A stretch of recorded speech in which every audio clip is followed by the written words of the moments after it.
New Zealand ವಿರುದ್ಧ ನಡೆಯಲಿರುವ 5 ಪಂದ್ಯಗಳ ಟಿ20 ಸರಣಿಗೆ 16 ಸದಸ್ಯರ ಭಾರತೀಯ ತಂಡ ಪ್ರಕಟ. ಸೂರ್ಯಕುಮಾರ್ ಯಾದವ್ಗೆ ತಂಡದಿಂದ ವಿಶ್ರಾಂತಿ. ಈ ಆಟಗಾರ ಟಿ20 ತಂಡದಲ್ಲಿ ಟೀಂ ಇಂಡಿಯಾದ ಹೊಸ ನಾಯಕನಾಗಿ ಆಯ್ಕೆಯಾಗಿದ್ದಾನೆ. 3 ಓಪನರ್ಗಳು, 2 ವಿಕೆಟ್ ಕೀಪರ್ಗಳು, 4 ಆಲ್ರೌಂಡರ್ಗಳು ಮತ್ತು 5 ಬೌಲರ್ಗಳನ್ನು ಒಳಗೊಂಡಂತೆ ಈ 16 ಸ್ಫೋಟಕ ಆಟಗಾರರಿಗೆ ತಂಡದಲ್ಲಿ ಸಿಕ್ಕಿತು ಅವಕಾಶ. ಆಯ್ಕೆ ಸಮಿತಿಯ 5 ನಿರ್ಣಯಗಳು ಎಲ್ಲರನ್ನೂ ಮಾಡಿತು ಶಾಕ್. ಮನಸ್ಸಿಗೆ ಬಂದಂತೆ ಮಾಡುವ ಗಂಭೀರ್ಗೆ ಬಿತ್ತು ದೊಡ್ಡ ಹೊಡೆತ. ಹೊಸ ನಾಯಕ, ಹೊಸ ಉಪನಾಯಕ. ಸೂರ್ಯಕುಮಾರ್ ಯಾದವ್, ಶುಭ್ಮನ್ ಗಿಲ್ ಸೇರಿದಂತೆ ಈ 5 ಆಟಗಾರರು ಟಿ20 ತಂಡದಿಂದ ಹೊರಬಿದ್ದಿದ್ದಾರೆ. ಸೆಲೆಕ್ಟರ್ಗಳು ರಚಿಸಿದರು ಬಲಿಷ್ಠ ಹಾಗೂ ಸ್ಫೋಟಕ ತಂಡವನ್ನು. ಇದರಿಂದ ಸಂಪೂರ್ಣ ಭಾರತ ಸಂತಸದಿಂದ ಕುಣಿದಾಡಿದೆ. 5 ಹೊಸ ಆಟಗಾರರು ಟಿ20 ತಂಡಕ್ಕೆ ಸೇರ್ಪಡೆಗೊಂಡಿದ್ದಾರೆ. ಕೋಚ್ ಗೌತಮ್ ಗಂಭೀರ್ ಕೂಡ ಇದನ್ನು ನೋಡಿ ಅಚ್ಚರಿಗೊಂಡಿದ್ದಾರೆ. ಕೊನೆಗೂ ಟೀಂ ಇಂಡಿಯಾಗೆ ಹೊಸ ಓಪನರ್ ಮತ್ತು ಹೊಸ ಫಿನಿಶರ್ ಸಿಕ್ಕಿದ್ದಾರೆ. ಕಿವೀಸ್ಗಳ ವಿರುದ್ಧ ಟೀಂ ಇಂಡಿಯಾ ಭರ್ಜರಿ ಆಟ ಪ್ರದರ್ಶಿಸುವ ನಿರೀಕ್ಷೆ ಇದೆ. ಪ್ರಸ್ತುತ ಟೀಂ ಇಂಡಿಯಾ ಐಸಿಸಿ ಟಿ20 ವಿಶ್ವಕಪ್ 2026 ಮತ್ತು ಏಕದಿನ ವಿಶ್ವಕಪ್ 2027 ಎಂಬ 2 ದೊಡ್ಡ ಟೂರ್ನಮೆಂಟ್ಗಳಿಗಾಗಿ ತಯಾರಿ ನಡೆಸುತ್ತಿದೆ. ಈ 2 ಟೂರ್ನಮೆಂಟ್ಗಳಿಗೆ ಸಿದ್ಧವಾಗುವ ಭಾಗವಾಗಿ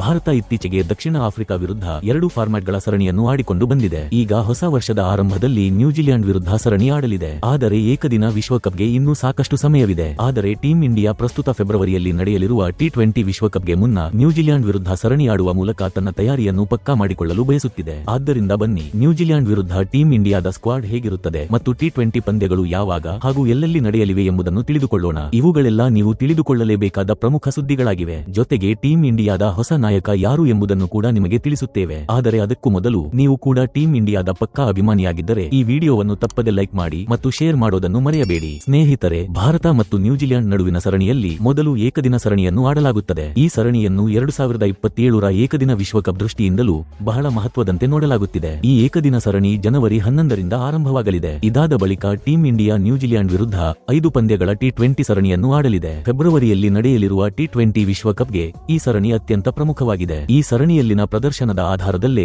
ವಿಶ್ವಕಪ್ಗಾಗಿ ಆಟಗಾರರ ಆಯ್ಕೆ ಮಾಡಲಾಗುತ್ತದೆ. ಆದ್ದರಿಂದ ಎಲ್ಲ ಆಟಗಾರರಿಗೂ ತಮ್ಮ ಶ್ರೇಷ್ಠ ಆಟವನ್ನು ಪ್ರದರ್ಶಿಸಲು ಇದು ಉತ್ತಮ ಅವಕಾಶವಾಗಿದೆ. ಈ ಟಿ20 ಸರಣಿಯ ಮೊದಲ ಪಂದ್ಯವು ಜನವರಿ 21ರಂದು ನಾಗಪುರದಲ್ಲಿ ಸಂಜೆ 7 ಗಂಟೆಗೆ ನಡೆಯಲಿದೆ. ಈ ಸರಣಿಯ ಎಲ್ಲಾ ಪಂದ್ಯಗಳು ಇದೇ ಸಮಯದಲ್ಲಿ ಆಡಲಾಗುತ್ತವೆ. ಇನ್ನು 2ನೇ ಟಿ20 ಪಂದ್ಯವು ಜನವರಿ 23ರಂದು ರಾಯಪುರದಲ್ಲಿ, 3ನೇ ಟಿ20 ಪಂದ್ಯವು ಜನವರಿ 25ರಂದು ಗುವಾಹಟಿಯಲ್ಲಿ ಮತ್ತು 4ನೇ ಟಿ20 ಪಂದ್ಯವು ಜನವರಿ 28ರಂದು ವಿಶಾಖಪಟ್ಟಣಂನಲ್ಲಿ ನಡೆಯಲಿದೆ. 5ನೇ ಮತ್ತು ಕೊನೆಯ ಟಿ20 ಪಂದ್ಯವನ್ನು ಜನವರಿ 31ರಂದು ತಿರುವನಂತಪುರಂನ ಗ್ರೀನ್ ಫೀಲ್ಡ್ ಅಂತಾರಾಷ್ಟ್ರೀಯ ಕ್ರೀಡಾಂಗಣದಲ್ಲಿ ಆಡಲಾಗುತ್ತದೆ. ಇದು ಟೀಂ ಇಂಡಿಯಾದ ವೇಳಾಪಟ್ಟಿ ಕುರಿತು ಮಾಹಿತಿ. ಈಗ ಟೀಂ ಇಂಡಿಯಾದ ಸ್ಕ್ವಾಡ್ ಬಗ್ಗೆ ಮಾತನಾಡೋಣ. ನ್ಯೂಜಿಲೆಂಡ್ ವಿರುದ್ಧದ ಟಿ20 ಸರಣಿಯಲ್ಲಿ ಭಾರತೀಯ ತಂಡದ ನಾಯಕತ್ವದ ವಿಚಾರಕ್ಕೆ ಬಂದರೆ ತಂಡದ ಆಲ್ರೌಂಡರ್ ಆಟಗಾರ ಹಾರ್ದಿಕ್ ಪಾಂಡ್ಯ ಭಾರತೀಯ ತಂಡದ ನಾಯಕತ್ವವನ್ನು ವಹಿಸಿಕೊಳ್ಳುವ ಸಾಧ್ಯತೆ ಇದೆ. ಸೂರ್ಯಕುಮಾರ್ ಯಾದವ್ ಅವರ ಕಳಪೆ ಫಾರ್ಮ್ ಕಾರಣದಿಂದ ಅವರಿಂದ ನಾಯಕತ್ವವನ್ನು ತೆಗೆದುಕೊಳ್ಳಬಹುದಾಗಿದೆ. ಅವರು ತಂಡದ ಜವಾಬ್ದಾರಿಯನ್ನು ವಹಿಸಿಕೊಂಡ ಬಳಿಕ ಅವರ ಪ್ರದರ್ಶನದಲ್ಲಿ ಗಮನಾರ್ಹ ಕುಸಿತ ಕಂಡುಬಂದಿದೆ. ಏಕೆಂದರೆ ಈ ಟಿ20 ಸರಣಿಯನ್ನು ಟಿ20 ವಿಶ್ವಕಪ್ ಅನ್ನು ಗಮನದಲ್ಲಿಟ್ಟು ಅತ್ಯಂತ ಮಹತ್ವದಂತೆ ಪರಿಗಣಿಸಲಾಗಿದೆ. ನ್ಯೂಜಿಲೆಂಡ್ ವಿರುದ್ಧ ಆಡಲಿರುವ ತಂಡವೇ ಬಹುತೇಕ ಟಿ20 ವಿಶ್ವಕಪ್ನಲ್ಲೂ ಆಡುತ್ತಿರುವಂತೆ ಕಾಣಿಸಲಿದೆ. ಈ ಹಿನ್ನೆಲೆಯಲ್ಲಿ ಭಾರತೀಯ ಕ್ರಿಕೆಟ್ ಮಂಡಳಿ ಸೂರ್ಯಕುಮಾರ್ ಯಾದವ್ ಅವರನ್ನು ನಾಯಕತ್ವದಿಂದ ತೆಗೆದು ಹಾರ್ದಿಕ್ ಪಾಂಡ್ಯವನ್ನು ಹೊಸ ನಾಯಕನಾಗಿ ನೇಮಕ ಮಾಡುವ ಸಾಧ್ಯತೆ ಇದೆ.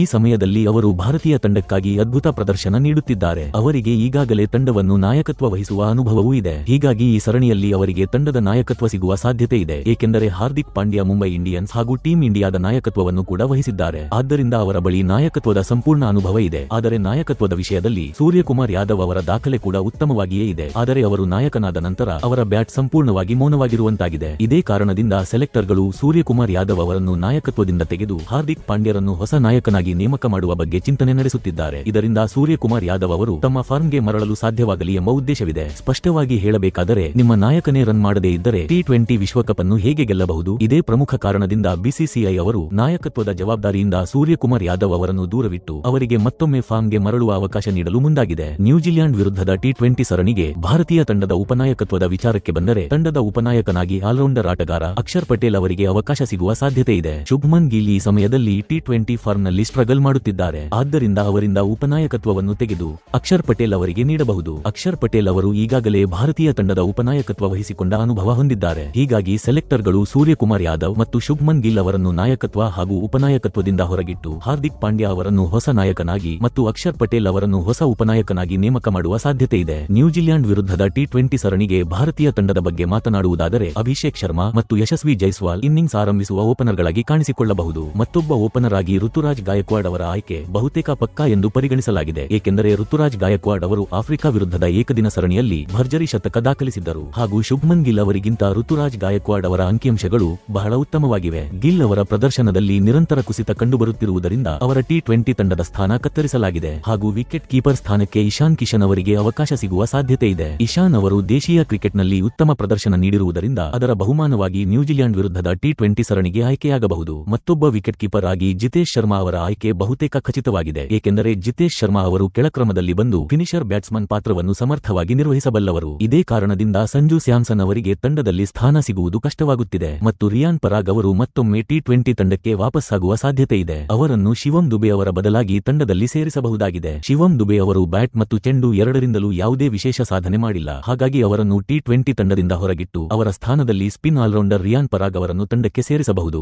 ರಿಯಾನ್ ಪರಾಗ್ ಅವರ ಕೈಯಲ್ಲಿ ಎದುರಾಳಿ ಬೌಲರ್ಗಳನ್ನು ಕಾಡುವಂತಹ ಶಕ್ತಿ ಕಾಣಿಸಿಕೊಳ್ಳುತ್ತದೆ, ಜೊತೆಗೆ ಅವರು ಸ್ಪಿನ್ ಬೌಲಿಂಗ್ನಲ್ಲೂ ಹೆಚ್ಚುವರಿ ಆಯ್ಕೆಯನ್ನು ತಂಡಕ್ಕೆ ಒದಗಿಸುತ್ತಾರೆ. ಇಂತಹ ಪರಿಸ್ಥಿತಿಯಲ್ಲಿ ರಿಯಾನ್ ಪರಾಗ್ ಅವರ ವಾಪಸ್ಸಿನಿಂದ ಟೀಂ ಇಂಡಿಯಾದ ಬ್ಯಾಟಿಂಗ್ ಮತ್ತು ಬೌಲಿಂಗ್ ಎರಡೂ ವಿಭಾಗಗಳು ಇನ್ನಷ್ಟು ಬಲಿಷ್ಠವಾಗುತ್ತವೆ. ಹೀಗಾಗಿ ನ್ಯೂಜಿಲೆಂಡ್ ವಿರುದ್ಧ ಟೀಂ ಇಂಡಿಯಾದ ಟಿ20 ಸ್ಕ್ವಾಡ್ ಈ ರೀತಿಯಾಗಿರಬಹುದು: ಕ್ಯಾಪ್ಟನ್ ಹಾರ್ದಿಕ್ ಪಾಂಡ್ಯ, ಉಪನಾಯಕ ಅಕ್ಷರ್ ಪಟೇಲ್, ಅಭಿಷೇಕ್ ಶರ್ಮಾ, ಯಶಸ್ವಿ ಜೈಸ್ವಾಲ್, ಋತುರಾಜ್ ಗಾಯಕ್ವಾಡ್, ಸೂರ್ಯಕುಮಾರ್ ಯಾದವ್, ತಿಲಕ್ ವರ್ಮಾ, ರಿಯಾನ್ ಪರಾಗ್, ನಿತೀಶ್ ಕುಮಾರ್ ರೆಡ್ಡಿ, ಜಿತೇಶ್ ಶರ್ಮಾ, ಇಶಾನ್ ಕಿಶನ್, ರಿಂಕು ಸಿಂಗ್, ಕುಲ್ದೀಪ್ ಯಾದವ್, ವರುಣ್ ಚಕ್ರವರ್ತಿ, ಜಸ್ಪ್ರೀತ್ ಬುಮ್ರಾ ಮತ್ತು ಹರ್ಷದೀಪ್ ಸಿಂಗ್.